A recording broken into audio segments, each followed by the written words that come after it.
So now we get physical finally.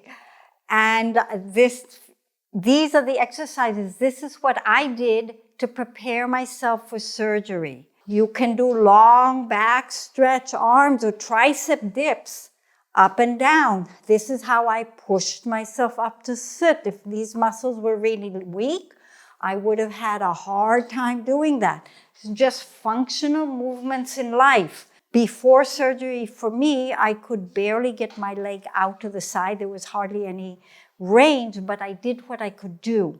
And do it. So you're starting to set up an expectation in your brain that for a pattern that you want. Yes, I can see how you want to swivel a tiny bit. These are the little normal imbalances that we all deal with.